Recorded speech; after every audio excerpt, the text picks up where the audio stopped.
नमस्कार दोस्तों, स्वागत है आपका ऑलराउंडर भाई यूट्यूब चैनल पर। मेरा नाम है सुनील कुमार और आज हम बनाने जा रहे हैं Q&A यानी कि क्वेश्चन एंड आंसर्स। दोस्तों 3D Max की जो मैंने सीरीज स्टार्ट करी है उसके दौरान कई लोगों ने मुझे मैसेजेस करे कि मुझे ये प्रॉब्लम आ रही है, तो आज मैं ये खास वीडियो बनाने जा रहा हूँ जिसके अंदर उनके कमेंट्स के मैं आंसर दूंगा। तो सबसे पहले तो कई सारे लोगों ने मुझे ये कमेंट करा है कि मैं रेगुलर बेसिस पे वीडियो बनाऊं, तो उसके लिए मैं आपको बताना चाहता हूं कि मैं जिस टॉपिक पे भी वीडियो बनाता हूं उसकी मुझे 2 से 3 बारी प्रैक्टिस करनी पड़ती है ताकि मैं आपको लर्निंग का इजी से इजी वे समझा सकूं। और सिर्फ इतना ही नहीं, जो मेरे रिकॉर्डिंग क्रिएट होती है उस रिकॉर्डिंग के अंदर कई सारा ब्लैंक स्पेस होता है जिसको मुझे एडिट करना पड़ता है। फॉर एग्जाम्पल कि अगर मेरी आधे घंटे की वीडियो रिकॉर्ड हुई है तो उसको एडिट करने के लिए मुझे 4 से 6 घंटे लग जाते हैं। और ये तो सिर्फ एग्जाम्पल है, ऐसे ही मेरी कई वीडियोस 2 से 2.5 घंटे की भी बनी है। तो आप इसमें खुद ही अंदाजा लगा सकते हो कि मुझे कितना सारा टाइम चाहिए होता है उस वीडियो को बनाने और एडिट करने के लिए। तो रेगुलर बेसिस पे वीडियोस में अपलोड करता जाऊं ऐसा मेरे लिए पॉसिबल नहीं है, बट हाँ मेरी कोशिश ये रहती है कि 1 से 2 दिन के अंदर मैं अपनी एक न्यू वीडियो न्यू टॉपिक पे क्रिएट करते रहूं। अब नेक्स्ट मैं अपनी सबसे पॉपुलर वीडियो पे आ जाता हूं। इस वीडियो का मैंने पार्ट 1, 2 और 3 क्रिएट करा था, बट 2 सालों से कई सारे लोगों के ये कमेंट्स आ चुके हैं कि आप चौथा पार्ट भी निकालें, या अगर आपने पार्ट बना लिया है तो उसका लिंक हमें शेयर करें। तो मैं उनको ये बताना चाहता हूँ कि इतना टाइम हो जाने के बाद मेरी वो जो फाइल है वो मिसप्लेस हो चुकी है, तो उस फाइल को आगे कंटिन्यू करना मेरे लिए काफ़ी मुश्किल है। लेकिन मैं कोशिश ये कर रहा हूँ कि अपनी उस फाइल को दोबारा से क्रिएट करके मैं उसके 4th, 5th और 6th पार्ट यानी कि आगे के पार्ट भी क्रिएट करूँ। अब चलते हैं अपने रिसेंटली कमेंट। विनोद धनुष जी ने कमेंट करा है, bro Vray image sampler adaptive is not showing my PC, please help me. तो आपको बता दूं कि मैं अपने 3D Max के अंदर जो वीरे का एडिशन यूज कर रहा हूं वो है 3.0। तो 3 वर्जन के आसपास के ऑप्शंस आपको सिमिलर मिल जाएंगे, लेकिन अगर आप 3D Max कोई और यूज कर रहे हो या फिर वीरे का वर्जन कोई और इस्तेमाल कर रहे हो तो उसमें आपको ऑप्शंस में कुछ चेंजेस देखने को मिलेंगे। अभी तो फिलहाल जो मेरी काफी लंबी सीरीज बनने वाली है वो 2014 पे ही रहेगी। इसके अलावा आगे चल के 2016, 18 और 20 पे भी मैं आगे वीडियोस बनाने वाला हूँ। बट वीरे से रिलेटेड जो आपको मैं कॉन्सेप्ट बता रहा हूँ, अगर आप उस कॉन्सेप्ट को समझ गए तो वीरे का चाहे कोई सा भी एडिशन हो आप उसके अंदर अपनी मनमर्जी का चेंजेस कर सकते हो। नेक्स्ट कमेंट टेक्निकल स्टेटस का है, हर एक ऑप्शन चेंजेस पर एक्सप्लेन कर दो एक वीडियो में। और रश्मि खुराना लिखती हैं, ये लिखती है सर वीरे सेटिंग्स फिर कंफ्यूज कर रही है, प्रॉपर एक्सप्लेन हो सकता है। तो आपको बताना चाहूंगा कि ये जो वीडियो मैंने क्रिएट करी थी ये कंप्लीट एक्सप्लेन के साथ क्रिएट करी थी, लेकिन इसकी जो ड्यूरेशन है वो 30 से 40 मिनट तक की हो गई थी। हाँ बट आपकी रिक्वायरमेंट है तो मैं इस पार्ट को भी इंक्लूड कर देता हूँ अपनी इस वीडियो के अंदर। तो चलते हैं 3D Max पर और देखते हैं ऑप्शंस।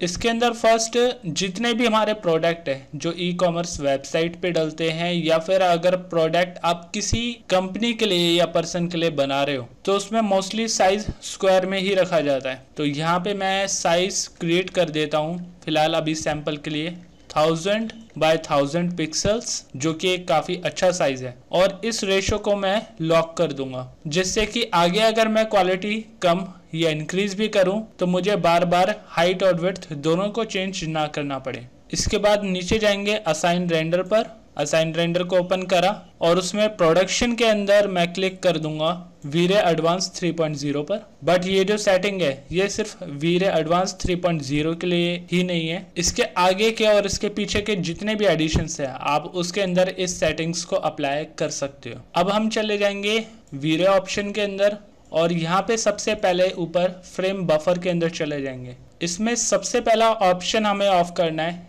जो कि हमारे सिस्टम की मेमोरी को यूज करता है, वो है enable built in frame buffer. इसको अगर मैं ऑफ कर दूंगा तो रेंडर के दौरान प्रोसेसर की कई सारी मेमोरी बचेगी जिससे कि हमारा रेंडर और फास्ट निकलेगा। इस ऑप्शन के ऑन रहने से क्या होता है कि जितने भी आप रेंडर निकाल रहे हो ये अपने प्रीवियस रेंडर को अपनी इस डायरेक्टरी में सेव रखता है। तो सेव के प्रोसीजर से ही हमारी जो फाइल है वो हैवी हो जाती है। इस ऑप्शन को ऑफ करने से क्या है कि आप अपना प्रीवियस रेंडर नहीं देख पाओगे, लेकिन आपके रेंडर की जो स्पीड है वो काफी ज्यादा इंप्रूव हो जाएगी। नेक्स्ट चलते हैं ग्लोबल स्विचेस के अंदर। ग्लोबल स्विचेस के अंदर आपने हिडन लाइट्स ऑफ रखनी है, क्योंकि यहाँ पर मैं कोई भी लाइट नहीं क्रिएट करने वाला हूँ। हमारी जो एनवायरनमेंट में लाइट क्रिएट होएगी उसी से ही हमारा रेंडर क्रिएट होएगा, तो यहाँ पे कोई हिडन लाइट्स हमने ऑन नहीं रखनी है। नेक्स्ट आते हैं इमेज सैम्पलर एंटीलाइजिंग पर, और इसमें मिनिमम शेडिंग रेट मैं रख देता हूँ 1, जिससे कि हमारे जो रेंडर है वो बारीक से बारीक शेड को भी एनालाइज कर सके। इसके अलावा यहाँ पे जो फिल्टर है उसमें हम यूज कर रहे हैं एरिया, तो इसको चेंज करके मैं कर दूंगा मिशेल नेत्रावली। इसके बाद हम चले जाते हैं ग्लोबल डीएमसी पर। ग्लोबल डीएमसी के अंदर टाइम इंडिपेंडेंट हम ऑन कर देंगे। इससे क्या होगा कि लिमिटेड टाइम होने पर हमारे जो रेंडर है वो बूस्ट होता है, और बूस्ट होने की वजह से क्या है कि कहीं कहीं पर जहां पर नॉइज नहीं क्रिएट होना चाहिए वहां पर भी वो फोर्सली होने की वजह से नॉइज क्रिएट कर देता है। तो अगर हम इसे टाइम इंडिपेंडेंट कर देते हैं तो क्या है कि हमारे रेंडर में कोई टाइम लिमिट नहीं रहेगी और कम से कम जो नॉइज है वो रिड्यूस होगा। अब नेक्स्ट हम चलते हैं कलर मैपिंग के अंदर। कलर मैपिंग के अंदर टाइप हम रखने वाले लीनियर मल्टीप्लाई। बाय डिफॉल्ट इसके अंदर रेनहार्ड ऑप्शन होता है जिसे हम लीनियर मल्टीप्लायर कर रहे हैं। इससे बेनिफिट ये है कि जो हमारे रेंडर में डार्क पोर्शन है वो डार्क पोर्शन ज्यादा क्रिएट नहीं होएगा और हमारे प्रोडक्ट के हर एक कॉर्नर में जो डिटेलिंग है वो क्लियरली शो करेगी। अब चलते हैं हम जीआई के अंदर और यहाँ पे जीआई ऑप्शन ऑन कर देते हैं, यानी कि ग्लोबल इल्यूमिनेशन। इसके अलावा और कोई भी सेटिंग चेंज करने की जरूरत नहीं है।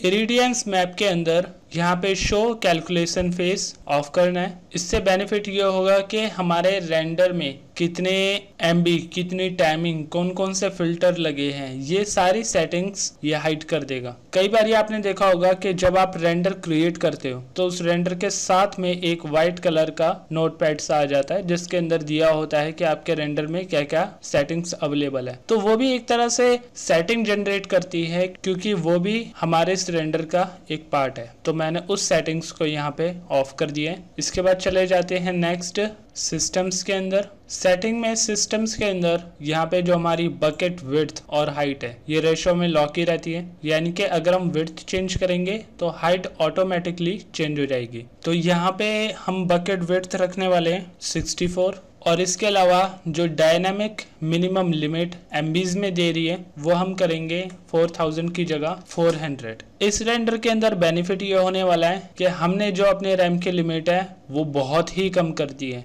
जिससे कि हमारे रैम के अंदर वर्कलोड ज़्यादा नहीं पड़ेगा और जो हमारा रेंडर है वो बूस्ट होगा। तो ये थी हमारी रेंडर्स की कुछ सेटिंग्स। सो आई होप आपको ये ऑप्शन समझ में आ गए होंगे।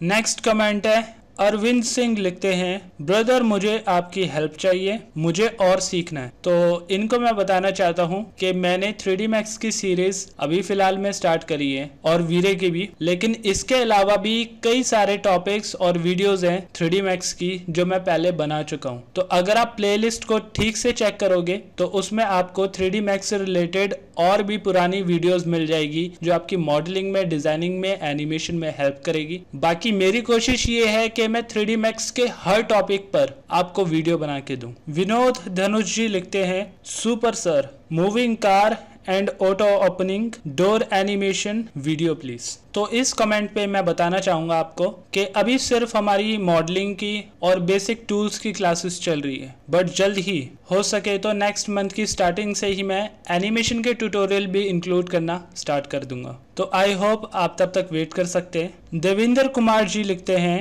हायरार्की में इफेक्ट ओनली, ये सब क्या सेटिंग्स हैं, इसके लिए कोई वीडियो बना के समझाएं। इसके अलावा साहिल वघेला जी लिखते हैं भाई वीडियो मस्त है, सब समझ में आया, लेकिन ये XYZ जो है एक प्रॉपर वीडियो इस पे बनाओ। तो बता दूं कि ये जो दोनों कमेंट है ये एक दूसरे से लिंक्ड है, यानी कि अगर मैं एक्सप्लेन करता हूं तो इन दोनों के ऑप्शंस आपको अच्छे से समझ में आ जाएंगे। तो चलते हैं 3D Max पर दोबारा से। हायरार्की को समझाने के लिए सिंपल मैं बॉक्स का इस्तेमाल करने वाला हूँ। टॉप व्यू पे एक छोटा सा बॉक्स मैं क्रिएट कर दूंगा। अब इसमें W प्रेस करने पर ये यहाँ पे मूव टूल या रोटेट टूल या स्केल टूल लेने पर जो ऑप्शन क्रिएट होता है ये होता है हमारा गिज्मो। इस गिज्मो को हम एक्स वाई जेड डायरेक्शन में मूव, रोटेट और स्केल कर सकते हैं। अब ये एक्स वाई जेड आपको बाकी डायरेक्शंस के अंदर भी मिलता है, जैसे कि फ्रंट, लेफ्ट और टॉप व्यू पर, लेकिन इसमें सिर्फ एक्स और वाई की अमाउंट आपको मिलेगी, क्योंकि ये पैनल जो है ये 2D के अंदर होते हैं। सिर्फ 3D व्यू है जिसके अंदर आपको एक्स वाई जेड तीनों डायरेक्शन देखने को मिलती है। तो टॉप व्यू पे चलते हैं। यहाँ पर अभी अगर मैं x को राइट हैंड साइड में मूव करूँगा तो यहाँ पे आपकी x की अमाउंट प्लस में जा रही है। लेफ्ट साइड में मूव करूँगा तो x की अमाउंट माइनस में चले जाएगी। ऐसे ही अगर मैं इसे दूसरी डायरेक्शन में मूव करूँगा, यानी कि y की डायरेक्शन में टॉप पर, तो हमारी y की अमाउंट प्लस में चले जाएगी, और बॉटम में मूव करूँगा तो माइनस में चले जाएगी। तो मोस्टली 5वीं छठी के अंदर जो हमारा ग्राफ डिजाइनिंग का कॉन्सेप्ट स्टार्ट होता है, ये उसी के बेस पर डिजाइनिंग क्रिएट करता है। बस डिफरेंट ये है कि 3D ऑप्शन के अंदर एक्स वाई जेड तीनों डायरेक्शन में मिल जाती है। अब इसमें मोस्टली मैं आपको डिजाइनिंग के लिए टॉप व्यू क्यों कहता हूँ, क्योंकि इसमें x की अमाउंट जो है वो चेंज करने पर x में ही चेंजेस होते हैं, और y के अमाउंट को चेंज करने पर y में ही चेंजेस होते हैं। लेकिन अगर आप फ्रंट व्यू या लेफ्ट व्यू के अंदर चेंजेस करोगे तो देखना कि क्या होता है। अगर मैं यहाँ पर y को मूव करता हूँ तो आपको दिखाई देगा कि यहाँ पे z अमाउंट चेंज हुई है, और अगर मैं y के अमाउंट को नीचे की साइड लेकर जाऊंगा तो आप देखोगे कि यहाँ पे z की अमाउंट नीचे हुई है। यानी कि अलग अलग व्यू पे जो इनकी x और y की अमाउंट है वो अलग अलग बिहेवियर पे काम करती है। लेकिन हमारा जो प्रोस्पेक्टिव व्यू है और टॉप व्यू है, इसमें अगर आप ऑब्जेक्ट में कोई चेंजेस करते हो तो जो हमारी अमाउंट है उसी डायरेक्शन पे ही एक्स वाई जेड अपना बिहेवियर देते हैं। तो अब चलते हैं इसके अंदर हायरार्की में। हायरार्की के लिए पहले तो इस ऑब्जेक्ट का कस्टमाइज होना जरूरी होता है। इसे मैं कन्वर्ट टू एडिटेबल पॉली कर लेता हूँ, देन एलिमेंट का इस्तेमाल करके मैं ऑब्जेक्ट को मूव कर दूंगा। अब हमारा सिर्फ एलिमेंट मूव हुआ है, लेकिन हमारे जो गिज्मो है वो अभी भी ग्राफ के सेंटर में शो कर रहा है, यानी कि जो हमारे ऑब्जेक्ट का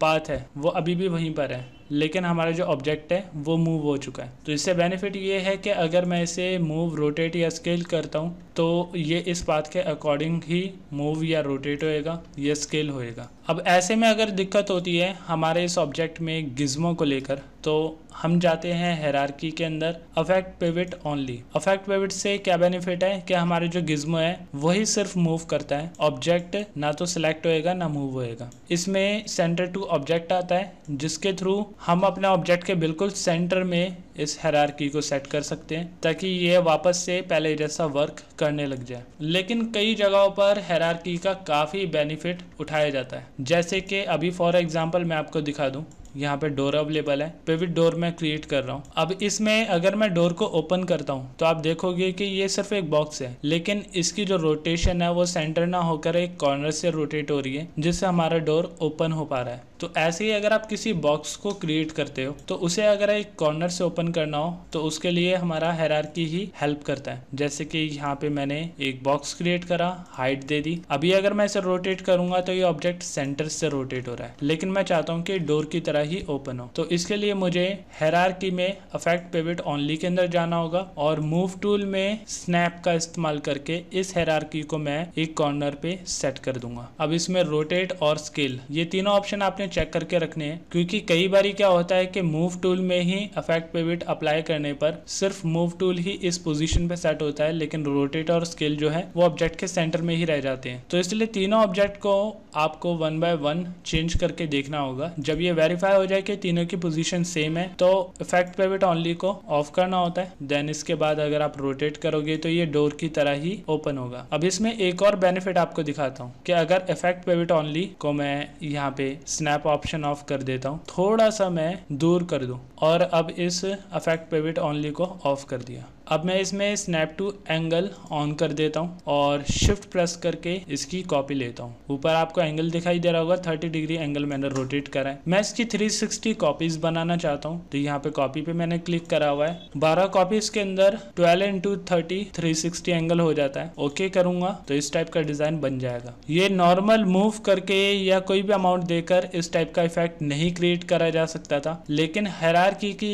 हेल्प से ये डिजाइन बहुत ही इजीली बन गया। तो नॉर्मल XYZ पोजीशन और इफेक्ट पिवट ओनली के थ्रू जो हम हायरार्की में चेंजेस करते हैं या इस गिज्मो में जो चेंजेस करते हैं उससे काफी अच्छे डिजाइन बनाए जा सकते हैं। बट अगर सीखने की बात करें तो ये कोई टीचर आपको यूज करना अच्छे से नहीं सिखा सकता। इसके लिए सिंपल सा लॉजिक है कि जो डिजाइनिंग जो मॉडल्स आपको बनाने को मिलते हैं आप उसको बनाओ, उसको बनाते बनाते ही आपके मूव, रोटेट, स्केल और हायरार्की के ये कॉन्सेप्ट क्लियर होते जाएंगे। आपको किसी की हेल्प की जरूरत नहीं पड़ेगी कि आपको इन ऑप्शंस को बनाने के लिए किसी से पूछना पड़े। अब सतीश कुमार जी लिखते हैं, thank you for this video but you can make a video on stall image please. Interior और एक्सटीरियर को कंप्लीट करने के बाद मैं स्टॉल मॉडलिंग पे ही आने वाला हूँ, तो मुझे यकीन है कि इसके लिए आपको ज़्यादा वेट नहीं करना पड़ेगा। स्टॉल मॉडलिंग का कॉन्सेप्ट है वो आर्किटेक्ट और 3D मॉडलर के लिए या 3D डिजाइनर के लिए काफी इंटरेस्टिंग टॉपिक है,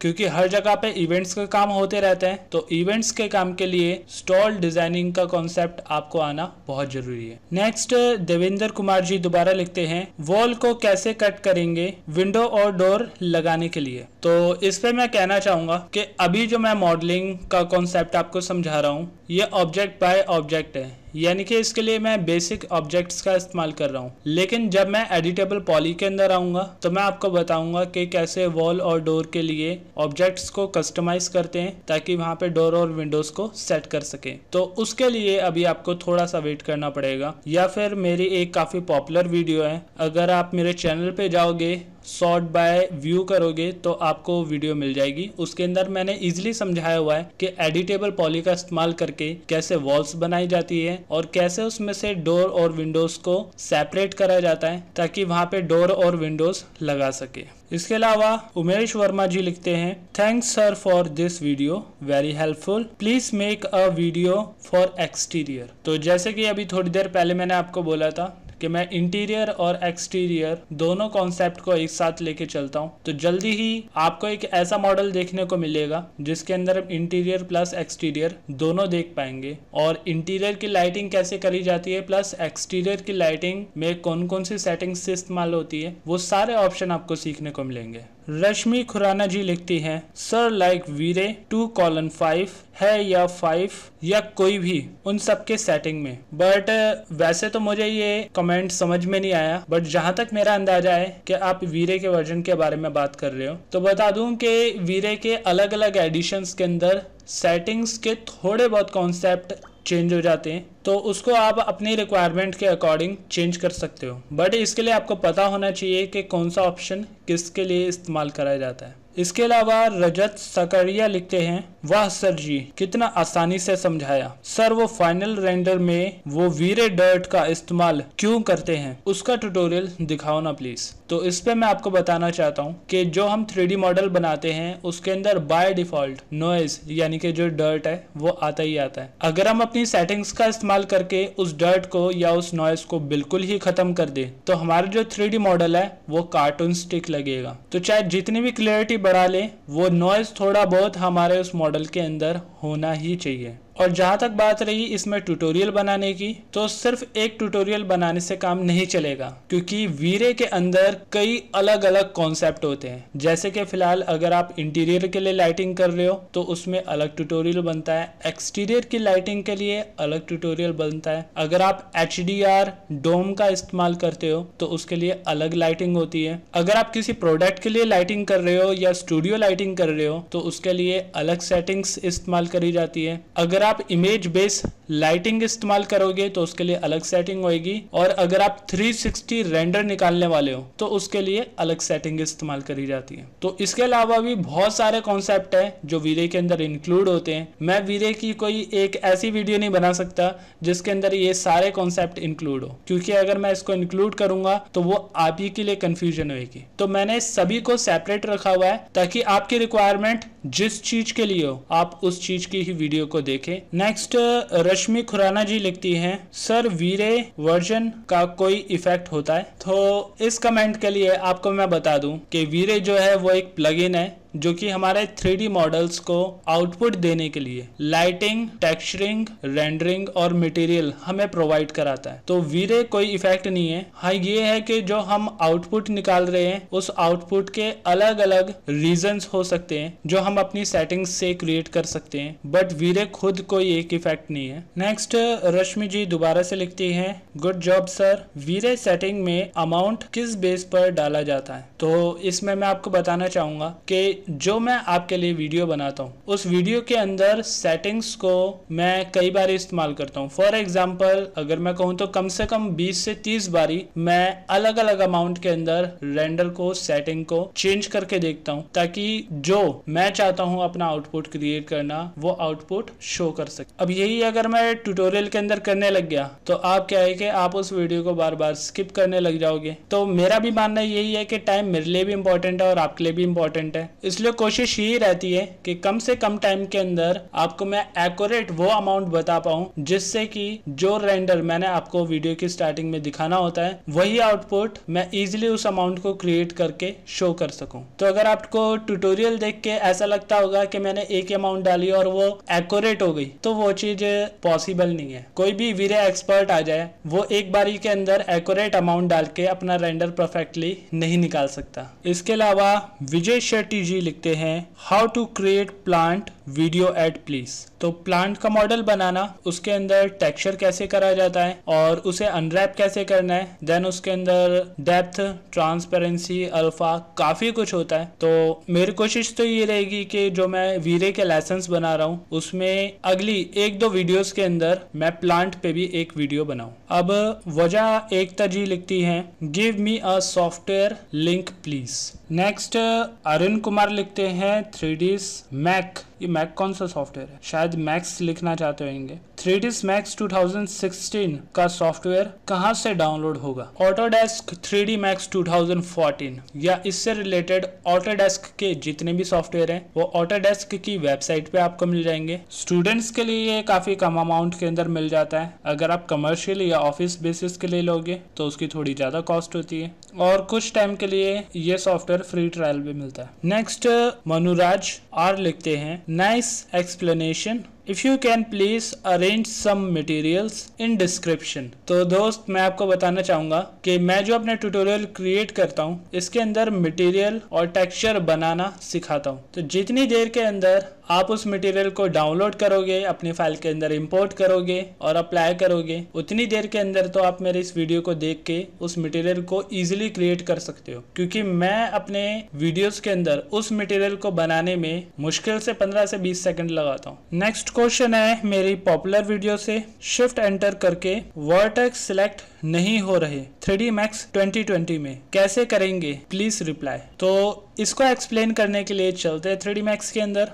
तो इसके लिए सिंपल सी वॉल मैं आपको बना के दिखाता हूँ। यहाँ पे मैं यूनिट सेटअप रख लेता हूँ डेसिमल फीट के अंदर, देन ओके, और एक प्लेन क्रिएट कर लेता हूँ टॉप व्यू पर। प्रोस्पेक्टिव में ही या टॉप व्यू पे ही इसकी मोस्टली डिज़ाइनिंग होती है। इसकी लेंथ मैं रख लेता हूँ 12 फीट और विड्थ मैं रख लेता हूँ 9 इंचेस यानी कि 0.75 फीट। इसके सेगमेंट मैं ख़त्म कर देता हूँ। तो ये हमारा एक ऑब्जेक्ट बना है, इसको कन्वर्ट टू एडिटेबल पॉली करेंगे और अब मैं बाकी के वॉल्स के लिए कॉन्सेप्ट तैयार करता हूँ।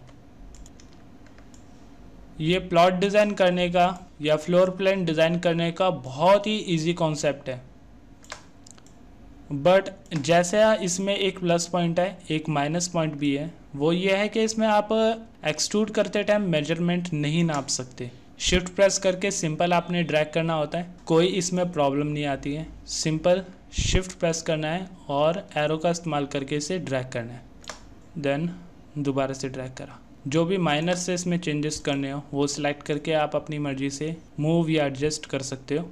ये मैंने थोड़ा सा पीछे कर दिया, दोनों एजेस को मैंने सिलेक्ट करा, देन ब्रिज कर दिया। इसके बाद कंट्रोल बैक स्पेस का इस्तेमाल करके इस सेगमेंट को मैंने हटा दिया। तो जैसे सिंपल सा ये एक स्क्वायर शेप या एक फ्रेम टाइप का मैंने बना दिया। अब इसमें मुझे एक डोर चाहिए, तो यहाँ पे एजेस का इस्तेमाल करके इन दोनों एजेस को मैंने सिलेक्ट करा, right click and connect. 2 connect इसमें चाहिए होते हैं एक डोर के लिए स्पेस बनाने के लिए। इसको पिंच का इस्तेमाल करके मैं स्पेस दे सकता हूँ अपनी रिक्वायरमेंट के अकॉर्डिंग, और स्लाइड का इस्तेमाल करके डोर को लेफ्ट या राइट में सेट कर सकता हूँ। इसके अलावा विंडो के लिए भी स्पेस बना देता हूँ। यहाँ पे दोबारा से एजेस मैंने सेलेक्ट करे और इसकी जो सेगमेंट है वो मैं इंक्रीज़ करता हूँ। तो ये हमारे डोर और विंडो के लिए स्पेस बन चुका है। अब पॉलीगन के अंदर जाते हैं और सभी पॉलीगन्स को सिलेक्ट करके राइट क्लिक करके एक्सट्रूड कर दूंगा। एक्सट्रूड के अमाउंट मैं रखूँगा फर्स्ट 3 फीट, फिर ऐड करूँगा 4 फीट, फिर ऐड करूँगा 3 फीट, देन ओके। जब तीनों एक्सट्रूड हो जाएं तो उसके बाद ये हमने डोर वाला एरिया सेलेक्ट करा। सबसे पहले डोर ही सिलेक्ट करना है। आप ये कोशिश नहीं करेंगे कि सभी ऑब्जेक्ट को एक साथ एक्सट्रूड कर दें। तो यहाँ पे डोर वाला एरिया मैंने सेलेक्ट करा, देन इसे कर दिया ब्रिज, और इसके बाद विंडो वाला एरिया सेलेक्ट करा और उसे भी कर दिया ब्रिज। तो ये सारे प्रोसीजर 1 बाय 1 होने चाहिए। इसके अलावा बात करें आपके प्रॉब्लम की, तो वो दिक्कत यह आती है कि अभी अगर आप एजेस का इस्तेमाल करके किसी एक पोर्शन को या किसी एक पार्ट को टॉप व्यू से आपने ये सिलेक्ट करा, देन शिफ्ट प्रेस करके आप इसे एक्सट्रूड करना चाहते हो, नहीं हो रहा और होगा भी नहीं, क्योंकि अब आप वॉल को एक्सट्रूड कर चुके हो। तो ये दिक्कत आपको आएगी ही आएगी, क्योंकि ऐसे आप रैंडमली किसी भी एज को सिलेक्ट करके एक्सट्रूड नहीं कर सकते। तो इसमें जो प्रॉब्लम को सॉल्व करने का ऑप्शन है वो मैं आपको बताता हूँ। आप पॉलीगन का इस्तेमाल करोगे और प्रॉपर उस वॉल को सिलेक्ट करोगे जिसको आप निकालना चाहते हो बाहर, यानी कि एक्सट्रूड करना चाहते हो। राइट क्लिक करके यहाँ पे एक्सट्रूड अप्लाई करोगे और जितना एक्सट्रूड करना चाहते हो उतनी अमाउंट आप इसमें डालोगे, then okay. So I hope कई लोगों को समझ में आ गया होगा कि ये प्रॉब्लम क्यों क्रिएट होती है। नेक्स्ट कमेंट में सोमेन वेबसाइट क्रिएटर लिखते हैं, sir please provide this PSD file for revision और प्रैक्टिस वर्क। ओ भाई मारो मुझे, मारो मारो मुझे, मारो मारो। नहीं ये मजाक हो रहा है, एक सेकंड यार, मजाक हो रहा है। मतलब मुझे समझ में नहीं आया कि मैंने जो अपनी फाइल है वो कोरल के अंदर बनाई है, तो मैं उसकी प्रैक्टिस के लिए फोटोशॉप की फाइल कैसे दे सकता हूँ। नेक्स्ट सलोनी शर्मा जी लिखती है, सर मुझे बताएं जब मैं क्लोथ टूल में ऐड ऑब्जेक्ट्स टू सिमुलेशन करते हैं, अगर किसी का उसमें ऑब्जेक्ट ना शो करे तो उसके लिए क्या करना चाहिए, प्लीज बताएं, मुझे ये प्रॉब्लम हो रही है। तो ये प्रॉब्लम बहुत लोगों को क्रिएट होती है, यानी कि जब मैं स्टडी कर रहा था तो मुझे भी ये प्रॉब्लम बहुत क्रिएट हुई थी, बट इसका सॉल्यूशन बहुत इजी है। तो चलते हैं 3D Max के अंदर। तो इसके लिए मैं आपको एक बेसिक सा क्लोथ एनिमेशन बना के दिखाने वाला हूँ। सबसे पहले चलते हैं नीचे के बेस के लिए एक्सटेंडेड प्रिमिटिव्स के अंदर। इसमें चैम्फर बॉक्स का इस्तेमाल करके टॉप व्यू पे एक चैम्फर बॉक्स में क्रिएट कर दूंगा। ये वो ऑब्जेक्ट है जिसपे हमारा क्लोथ गिरने वाला है। इसके बाद चलेंगे स्टैंडर्ड प्रिमिटिव्स के अंदर। इसमें हमें प्लेन मिलेगा जो टॉप व्यू पर इस चैम्फर बॉक्स से थोड़ा सा बड़ा हम क्रिएट कर लेंगे। लेफ्ट व्यू या फ्रंट व्यू का इस्तेमाल करके इस प्लेन को थोड़ा सा ऊपर कर लूँगा। देन अब प्रॉपर्टीज़ के अंदर जाकर यहाँ पे मैं प्लेन के कुछ सेगमेंट्स दे देता हूँ। For example 50 bye 70। अमाउंट इतनी देनी है कि ऑलमोस्ट इनके जो सेगमेंट्स हैं वो स्क्वायर शेप क्रिएट करें, और जितने ज़्यादा सेगमेंट होंगे सिमुलेशन उतनी अच्छी होएगी, यानी कि उतना ही सॉफ्ट क्लोथ आपका बनेगा। बट इसका मतलब ये नहीं कि आप अमाउंट को 1000-2000 तक लेकर चले जाओ, उससे आपके सिस्टम में भी प्रॉब्लम आ सकती है और जो आपकी एप्लीकेशन है वो बंद भी हो सकती है। तो प्लेन को सिलेक्ट करने के बाद आपने जाना है मॉडिफाई में,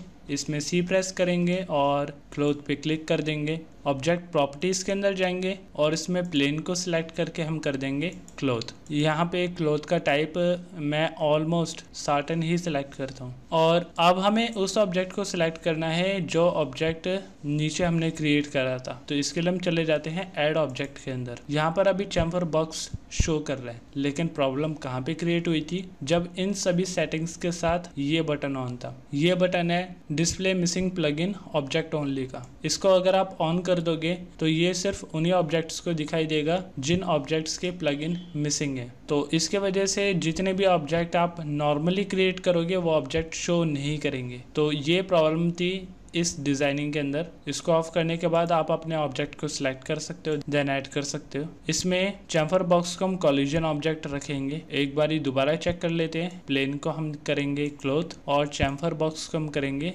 कॉलिजन ऑब्जेक्ट, देन ओके। अब इसके बाद क्लिक करेंगे सिमुलेट लोकल पर। तो एक क्लोथ जो है हमारा इस चैम्फर बॉक्स पे गिर चुका है, लेकिन एक्चुअल में मैंने जो ऑब्जेक्ट है वो बहुत ही छोटा बनाया है, कुछ इंचेस के अंदर ही आपको दिखाई दे रहा है, इसलिए ये ऑब्जेक्ट ज़्यादा बेंड नहीं हुआ। तो इसमें साइज़ भी मैटर करता है, बट जो हमारी प्रॉब्लम थी वो सॉल्व हो चुकी है। अब सबसे इम्पॉर्टेंट चीज़, आप इस चैम्फर बॉक्स को या फिर इस प्लेन को तब तक नहीं छेड़ सकते जब तक आप सिमुलेट लोकल ऑफ नहीं कर देते। यानी कि जब तक ये बटन ऑफ नहीं होएगा तब तक आपका ऑब्जेक्ट एनिमेट होता रहेगा, और एनिमेशन होने के दौरान आप किसी दूसरे ऑब्जेक्ट को ना सिलेक्ट कर सकते हो ना मूव कर सकते हो।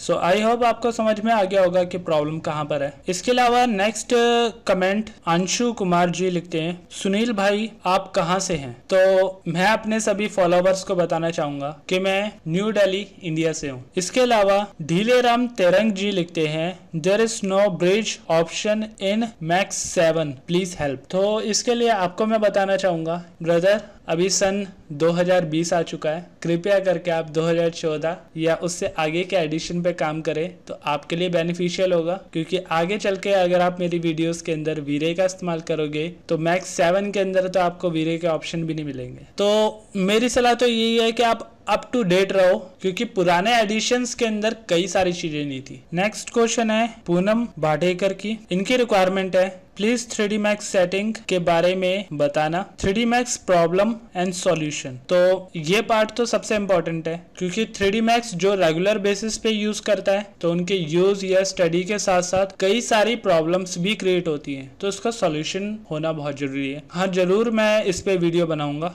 वैसे इस कमेंट को आए हुए काफी टाइम हो चुका है, क्योंकि मैंने अपने सीरीज की जो फर्स्ट वीडियो अपलोड करी थी उसके अंदर ये क्वेश्चन आया था, तो सॉरी मैं इतना लेट हो गया, लेकिन हाँ मैं इस टॉपिक पर जरूर एक वीडियो बनाऊंगा। नेक्स्ट क्वेश्चन है बॉब एंड SJ का, भाई OBJ मॉडल को 3D Max में कन्वर्ट कर सकते हैं? तो OBJ के बारे में मैं आपको बता दूं, ये ऑब्जेक्ट मॉडल है जो कि हम नेट से डाउनलोड कर सकते हैं और अपने 3D Max के प्रोजेक्ट के अंदर इस्तेमाल कर सकते हैं। मोस्टली जो लोग प्रोजेक्ट बेसिस वर्क करते हैं वो इंटरनेट से कई सारे मॉडल्स को डाउनलोड कर लेते हैं, जो कई सारे आपको फ्री में मिल जाएंगे, और कई सारे मॉडल्स जो हाई डिटेलिंग के अंदर कम मेमोरी के अंदर होते हैं वो आपको पेड भी हो सकते हैं। तो OBJ एक ऐसा फॉर्मेट है जिसे आप 3D Max के किसी भी वर्जन के अंदर अप्लाई कर सकते हो, चाहे आप 3D Max 7 इस्तेमाल कर रहे हो या 20 इस्तेमाल कर रहे हो। OBJ एक ऐसा फॉर्मेट है जो मैक्स, माया या और भी सॉफ्टवेयर जो 3D फाइल सपोर्ट करते हैं उसके अंदर OBJ फाइल इजीली सपोर्ट कर जाती है। नेक्स्ट कमेंट है आनंद जमाल जी का, ये लिखते हैं एक्सीलेंट ट्यूटोरियल भाई, I request you to make architectural modelling